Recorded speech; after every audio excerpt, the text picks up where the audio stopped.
कर्मवीर सत्यदेव सिंह जी के 7वीं पुण्यतिथि के अवसर पर कार्यक्रम की अध्यक्षता करते हुए सम्मानित प्रोफेसर हरकीश सिंह जी, पूर्व कुलपति छपरा विश्वविद्यालय, मंच पर श्रद्धेय योगी आनंद महाराज जी, मंच पे श्रीमती सपना सिंह जी, अध्यक्ष जिला पंचायत गाजीपुर, श्रीमती डॉक्टर संगीता बलवन जी, राज्यसभा सांसद, माननीय बड़े भाई दयाशंकर मिश्र उर्फ दयालु जी, मंत्री आयुष विभाग, माननीय विधायक बेदीराम जी जखनिया गाजीपुर, और सम्मानित मंच, सामने बैठे हुए अभिभावक साथी, प्यारे बच्चों, पत्रकार भाइयों, सुरक्षा में लगे सुरक्षा कर्मचारी अधिकारीगण,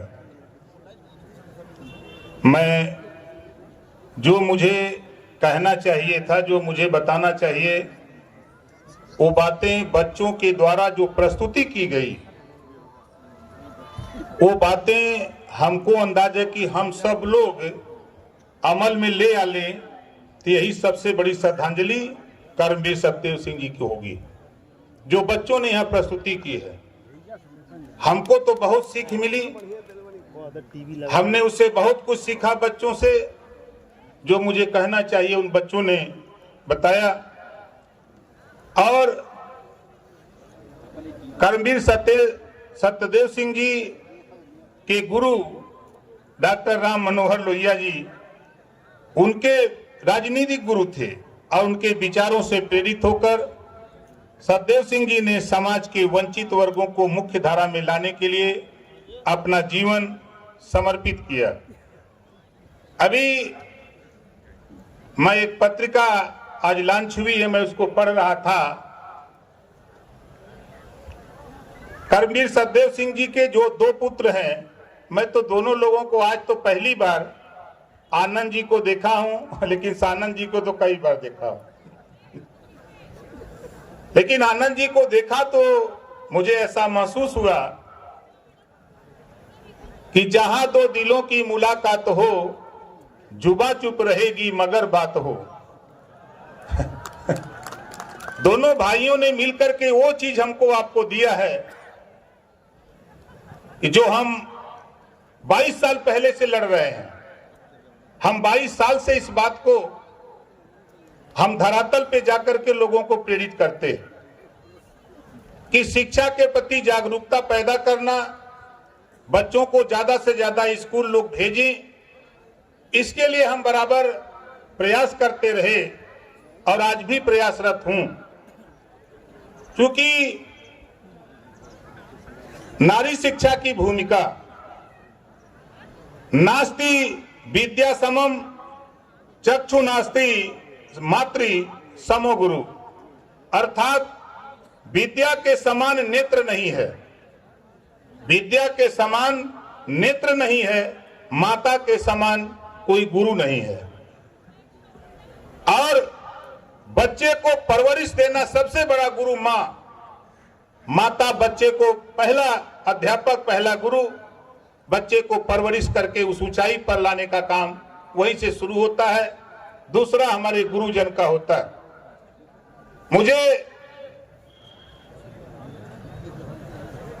आज बोलने से पहले, आज हम लोगों ने एक पूर्व प्रधानमंत्री माननीय मनमोहन सिंह जी को खो दिया है। एक महान समाजसेवी, समाजशास्त्री और भारत में एक ऐसा नेता खोया है जो अपूर्णीय है। मैं उनको भी श्रद्धांजलि अर्पित करता हूं। क्योंकि आज माननीय ब्रिजेश पाठक जी का जो यहाँ कार्यक्रम आने का था, जब बड़े भाई सानंद जी ने माननीय मंत्री जी को लेके गए, कार्यक्रम दे देने के बाद उन्होंने हमसे पूछा कि आप कहाँ रहोगे? हम आपके पीछे रहेंगे। मुझे नहीं पता था कि मुझे भी गाजीपुर आना है। उन्होंने कहा कि मुझे आना है। कल जब भाई से बात हुई, भाई सानंद जी से, तो इन्होंने बताया कि कार्यक्रम कैंसिल है। तो मैंने पूछा क्या कारण है? तो चूंकि मुझे भी चिट्ठी थमा दी गई, माननीय मंत्री जी बैठे हैं, उनको भी चिट्ठी थमा दी गई, और वो चिट्ठी यूपी से नहीं थी, वो चिट्ठी दिल्ली से माननीय प्रधानमंत्री जी के द्वारा निर्देश हुआ था कि मंत्रियों को कहां कहां जाना है और किस काम में जाना है, सबकी ड्यूटी लगा दी गई। मैं भी गाजीपुर आना था, मैंने भी भाई से कहा कि भाई मैं तो आऊंगा लेकिन 9 से 10 बजे तक ही रहूंगा।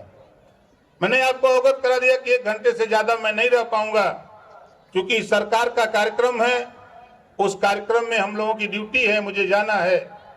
तो भाई ने कहा कि 1 घंटे ही सही, आप आइए। तो मैंने फिर सुबह डीएम का फोन, मैंने खुद डीएम को फोन किया, फिर डीएम ने बताया कि सर कार्यक्रम कैंसिल हो गया है, चूंकि ऐसी घटना है। तो हमने कहा कि चलिए भाई, अब 1 घंटे के बजाय सानंद जी जितना कहेंगे उतना हम समय दे सकते हैं। तो हम इधर आपके बीच में, हमारे बड़े भाई माननीय ब्रजेश पाठक जी नहीं है, मुझे भी उनकी अनुपस्थिति खलती है जब नहीं रहते हैं। जैसा कि भाई ने बताया, हम भी प्रयास करेंगे कि इस विद्यालय प्रांगण में वो जरूर आएंगे, हम भी उनसे निवेदन अपील करेंगे। और जैसा कि भाई ने कहा, भाई देखिए 2 मंत्री यहां बैठे हैं, अब 3 विभाग है, हमारे पास तो 2 विभाग है, भाई के पास भी विभाग है। आप कह रहे हैं कि ये विभाग से हमको, विभाग द्वारा संचालित जो योजनाएं हैं, बारात घर, तो वो बारात घर देने की जिम्मेदारी जो आपके जानकारी में है, हमारी अध्यक्ष जिला पंचायत श्रीमती सपना सिंह यहीं बैठी हैं, इन्हीं के यहां से बटेगा। हम इनसे कहेंगे कि इनको बारात घर जरूर दे दीजिएगा। इसी काम जनता के काम, उसका मकसद जनता की सेवा है। और जैसा कि आपने कहा डाक बंगले की, आप जमीन दीजिए, रुपया हम देंगे। पंचायत विभाग का डाक बंगला बनाने के लिए रुपया हम देंगे, जमीन आप दे दीजिए, जहां भी दे देंगे, हम व्यवस्था बना देंगे, उसमें कोई दिक्कत नहीं है। हम आते हैं साथियों, आज कर्मवीर सतदेव सिंह जी के प्रयास से आज भी शिक्षा और सामाजिक जागरूकता के लिए प्रेरणा का स्रोत है। आज कर्मवीर सतदेव सिंह जी का जीवन हर दृष्टि से साहसी, संकल्पवान और प्रेरणादायक था। वह एक उत्कृष्ट शिक्षक, विचारशील राजनेता, सशक्त नेतृत्वकर्ता और समाज के प्रति समर्पित व्यक्तित्व थे। उनका जीवन इस बात का प्रमाण है कि शिक्षा, साहित्य और राजनीति के माध्यम से समाज में स्थायी और गहरा बदलाव लाया जा सकता है। वह केवल एक व्यक्ति नहीं थे, बल्कि एक विचारधारा, एक आंदोलन और एक प्रेरणा थे, जो आने वाले समय में भी अपने प्रकाश से समाज को आलोकित करते रहेंगे। ये इस आशा और विश्वास के साथ हम आए हुए सभी साथियों से आशीर्वाद की कामना करते हुए, जय हिंद, जय भारत।